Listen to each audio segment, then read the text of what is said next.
Scientist ने कहा सुनो, कभी सीमा पर, बॉर्डर पर भारत के सेना को युद्ध करते देखा है मोर्चा पर? हमने कहा सर प्रैक्टिकल में नहीं देखा है, फिल्म में देखा है। उन्होंने कहा जब सीमा पर सेना होता है तो उसका जो इंडियन आर्मी का जो ड्रेस होता है उसी को पहन के वो खड़ा होता है, और जब घर पर होता है तो सिविल ड्रेस में होता है। उन्होंने कहा भारतीय अध्यात्म के इसी वेशभूषा को पहन के यहाँ कार्य करना पड़ता है तो त्याग और बलिदान का प्रतीक है, केसरिया बाना। मामला समझ में आया। हमने सोचा इतने बाबा मिल जाएंगे तो हम लोग देने वाले कम कर जाएंगे। साइंटिस्ट ने कहा आप लोग पटना यूनिवर्सिटी से आए हो, हमने कहा सुना है आपने मशीन उसी लगा रखा है, मशीन से आप लोग क्या करते हुए जानने आए? नीचे मूर्ति लगा हुआ था, दुर्गा जी, काली जी, लक्ष्मी जी, तमाम देवी देवता का। उन्होंने कहा आप दर्शन करो। हमने कहा सर हम लोग बिहार से आए हैं, मूर्ति दर्शन रोज करते हैं, अरे मशीन में सब दिखा देते हैं, टाइम नहीं सर, आगे भी थोड़ा जाना है।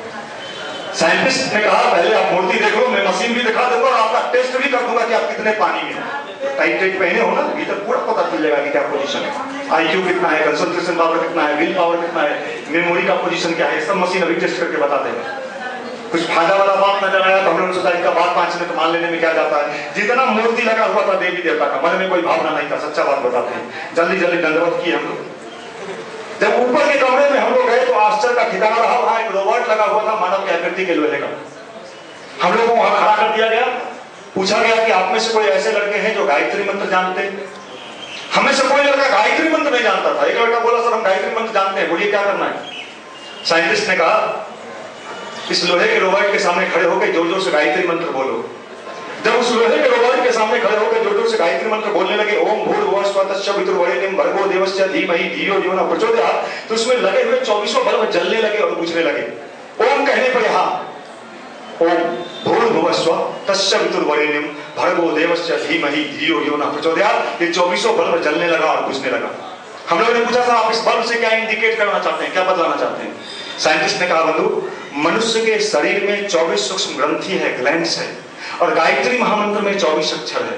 जैसे ही आप गायत्री महामंत्र का जप करते हैं आपके शरीर के उन शब्दों से उन ग्रंथियों में वाइब्रेशन पैदा होता है। जैसे आपने टाइपराइटिंग की मशीन देखी है, जिस अक्षर को दबाइए वो छपता हुआ चला जाता है। तो जैसे आप गायत्री महामंत्र का जप करते हैं उन शब्दों से उन ग्रंथियों में वाइब्रेशन होता है और एक ऐसा एंजाइम निकलता है जो मनुष्य के मस्तिष्क तक पहुंचता है और मनुष्य के मस्तिष्क को सही दिशा में प्रेरित करने के लिए बाध्य करता है, विवश करता है।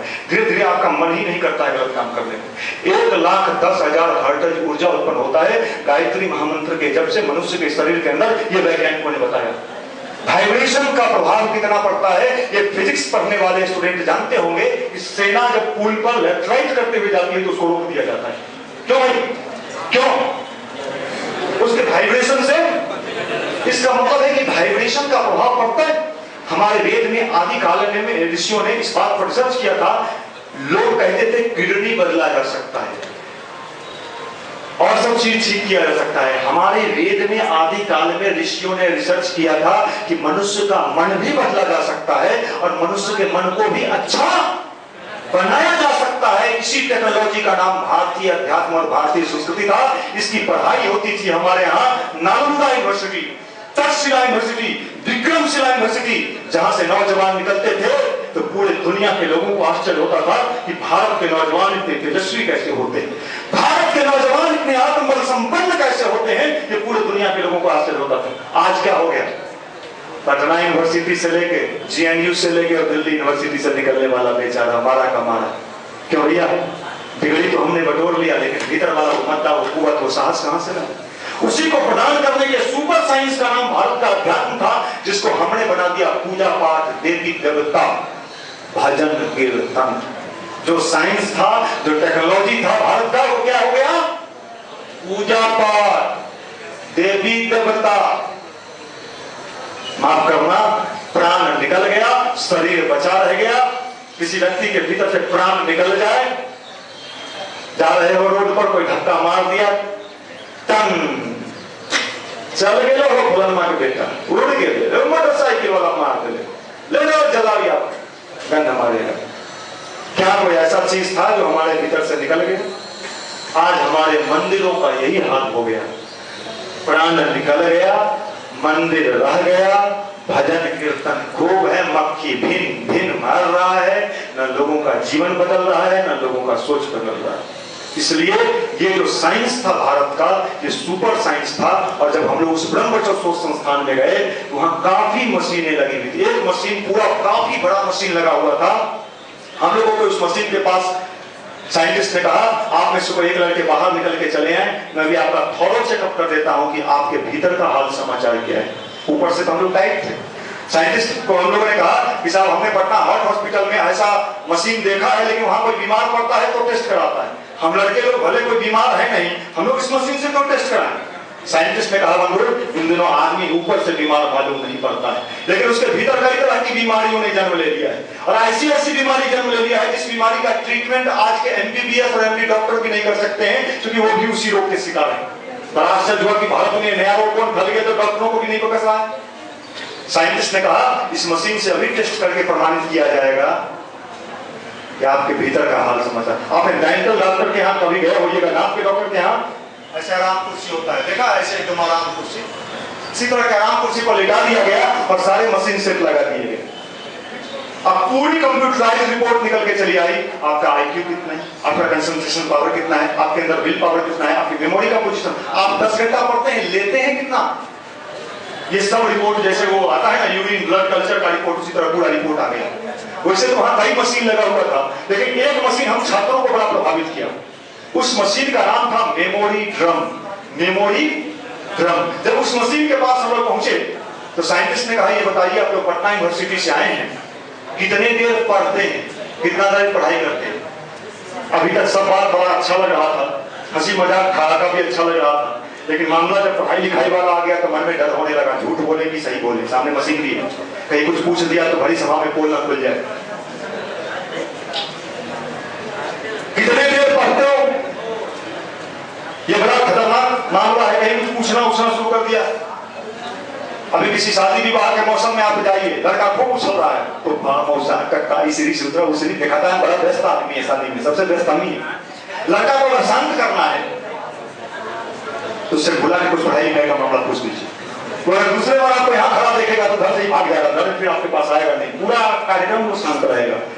हम लोग सभी के लोग पूछते थे, अच्छा पढ़ रहे हो, कोचिंग चल रहा है जी, क्या कर पढ़े, बोला अभी वो नहीं हुआ है, वो अभी बाकी है। सब बात बड़ा अच्छा लगता है, लेकिन साइंटिस्ट ने पूछ दिया कितने देर पढ़ते हो, और पटना यूनिवर्सिटी का अकड़ भी साथ में भाप लिया था साइंटिस्ट ने कि अकड़ रहा है, उसमें बाल हम लोग रखते थे और सब तो बढ़िया ही लगता था, और हमारा भी थोड़ा छोटा था लेकिन था, कोई ऐसे मारते थे, आंख नचाते थे। साइंटिस्ट ने कहा ये मशीन अभी टेस्ट करके बता। हम उस समय ईमानदारी से 8 घंटा पढ़ते थे, ईमानदार थे, बेईमान नहीं, 8 घंटे ईमानदारी से पढ़ते थे। लेकिन सामने मशीन था, हमने सोचा 2 घंटा माइनस करना चाहिए, अगर कुछ प्लस माइनस हुआ मशीन से टेस्ट वेस्ट का तो हो जाएगा। हमने कहा सर 5-6 घंटा रोज हम पढ़ लेते। साइंटिस्ट ने कहा 5-6 घंटा रोज पढ़ते हो, 5-6 घंटा पढ़ते हो। 5-6 घंटा में भी इनको आश्चर्य होता है, कहीं हमको घुमक्कर हम लोग को तो नहीं समझते हैं। तभी हमारे बगल में खड़े हमारे एक बुद्धिमान साथी को लगा कि हमने थोड़ा कम बता दिया। उसने कहा कि सर कोचिंग करके 7-8 घंटा रोज हम लोग पढ़े।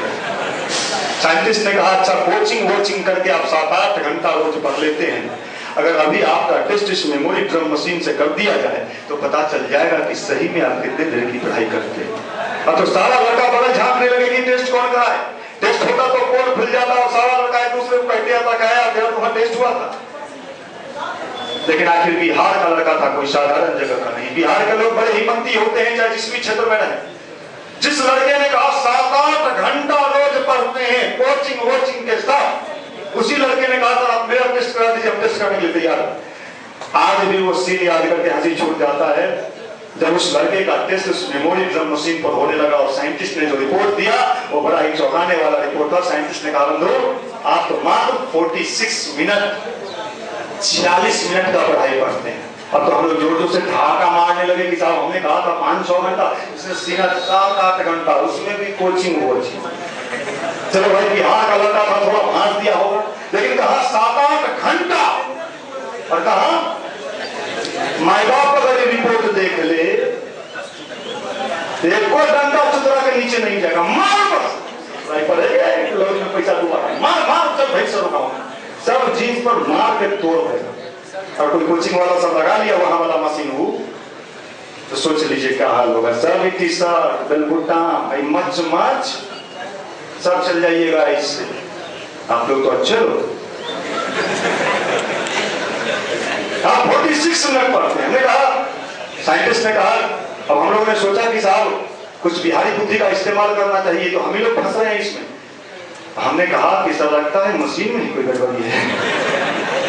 आप तो साइंटिस्ट भी हंसने लगे और हम लोग भी हंसने लगे। साइंटिस्ट ने कहा लगता है आप ओरिजिनल बिहार के हो। हमने कहा सर ओरिजिनल बिहार नहीं, ठेठ बिहार।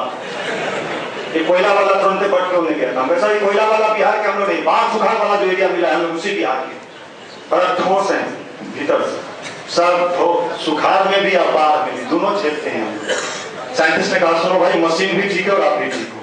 ये कैसे आपका मशीन कह रहा है कि हम मात्र 46 मिनट, घंटा भी नहीं, हमारा माई बाप घर वाला हम पूछ रहे हैं कि हम तो खाली पढ़ रहे हैं, हम खुद पढ़ रहे हैं और रिपोर्ट बता रहा है 46 मिनट वाला। साइंटिस्ट ने कहा बंधु आप कितने देर की पढ़ाई करते हैं? 7 घंटा, 8 घंटा, 9 घंटा, 10 घंटा, दिन रात। इससे कोई मतलब नहीं है।